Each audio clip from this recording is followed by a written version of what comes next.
नमस्कार। आकाशवाणी जयपुर अजमेर से प्रस्तुत है प्रादेशिक समाचार।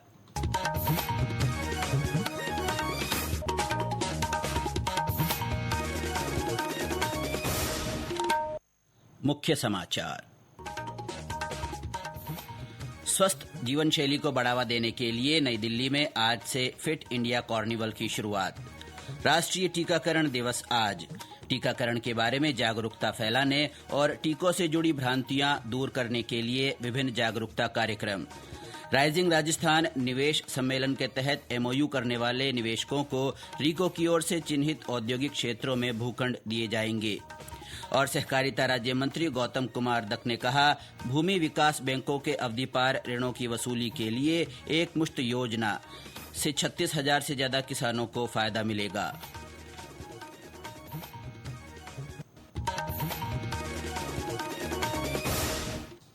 समाचारों के साथ मैं अब्दुल हनीफ और अब समाचार विस्तार से।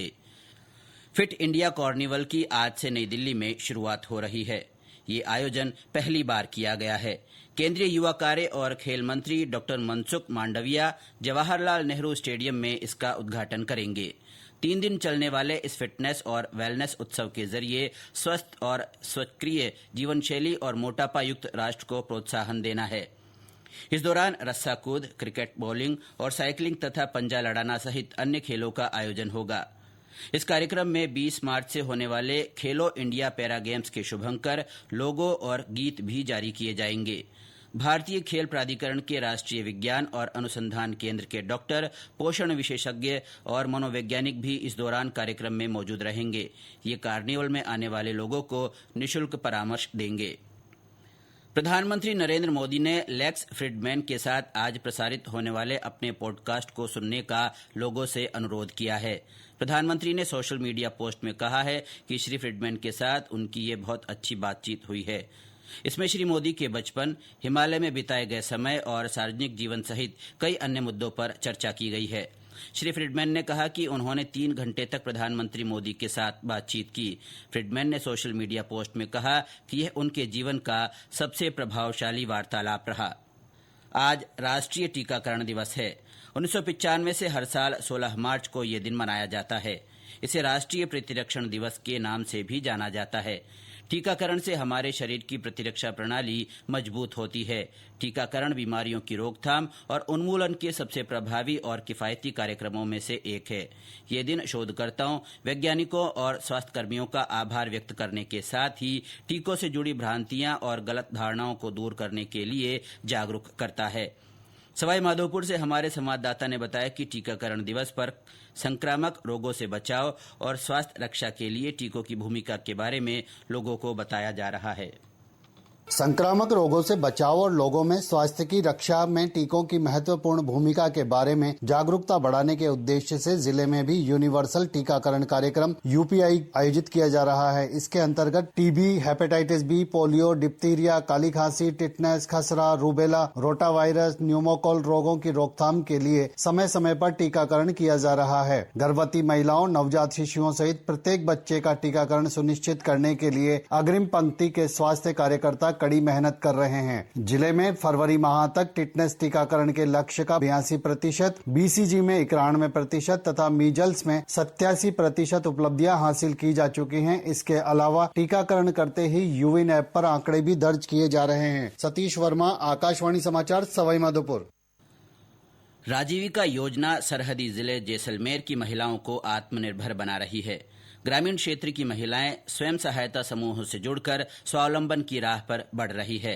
डाबला गांव की लाभार्थी प्रेम कंवर ने बताया कि इस पहल से उनका जीवन बदला है। श्रीमती कंवर ने योजना के लिए प्रधानमंत्री का आभार जताया।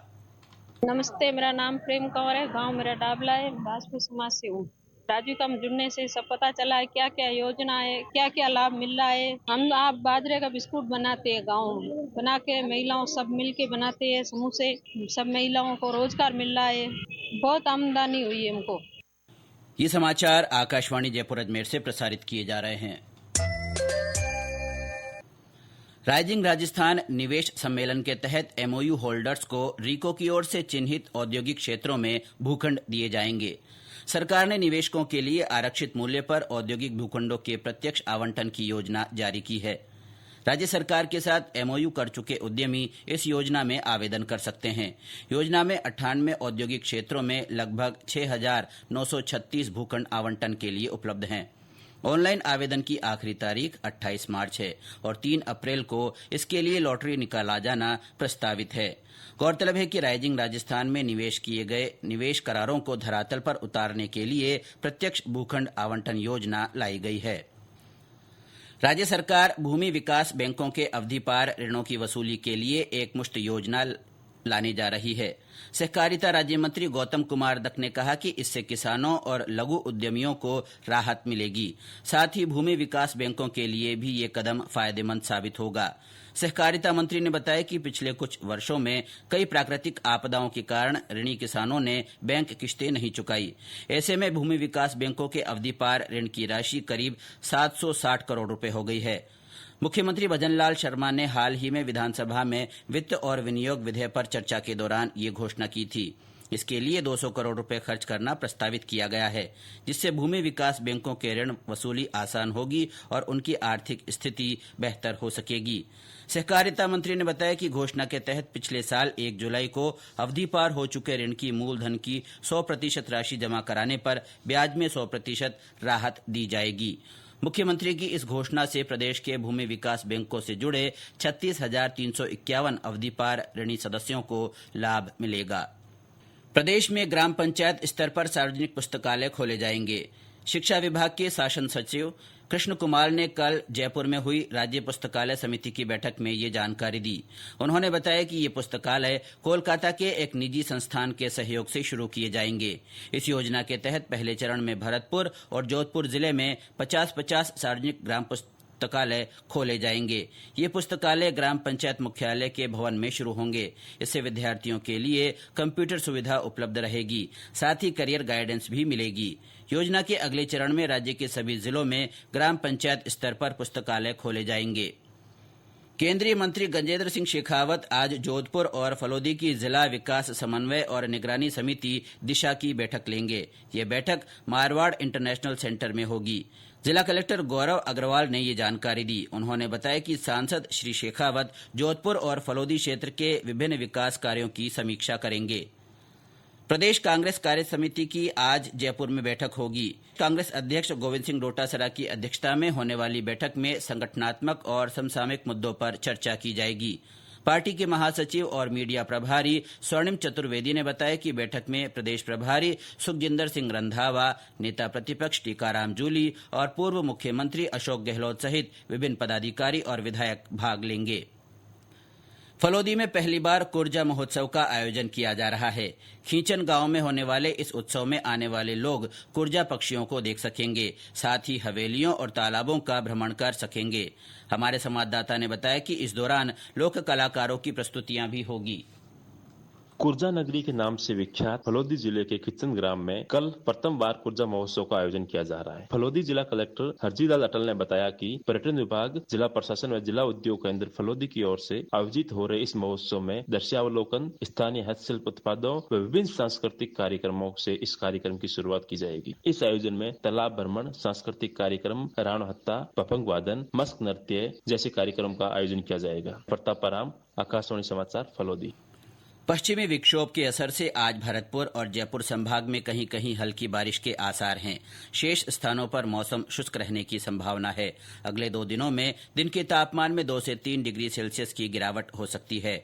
इस बीच पिछले 2 दिनों से हुई बारिश और ओलावृष्टि के बाद प्रदेश में गर्मी का असर थोड़ा कम हुआ है। हालांकि बरसात और ओले गिरने से रबी की फसलों को नुकसान पहुंचा है। हमारे चूरू संवाददाता ने बताया कि देर शाम तेज रफ्तार हवाओं के साथ बारिश हुई और जिले में कुछ स्थानों पर ओले भी गिरे। और अंत में मुख्य समाचार एक बार फिर। स्वस्थ जीवन शैली को बढ़ावा देने के लिए नई दिल्ली में आज से फिट इंडिया कार्निवल की शुरुआत। राष्ट्रीय टीकाकरण दिवस आज टीकाकरण के बारे में जागरूकता फैलाने और टीकों से जुड़ी भ्रांतियों को दूर करने के लिए विभिन्न जागरूकता कार्यक्रम। राइजिंग राजस्थान निवेश सम्मेलन के तहत एमओयू करने वाले निवेशकों को रिको की ओर से चिन्हित औद्योगिक क्षेत्रों में भूखंड दिए जाएंगे।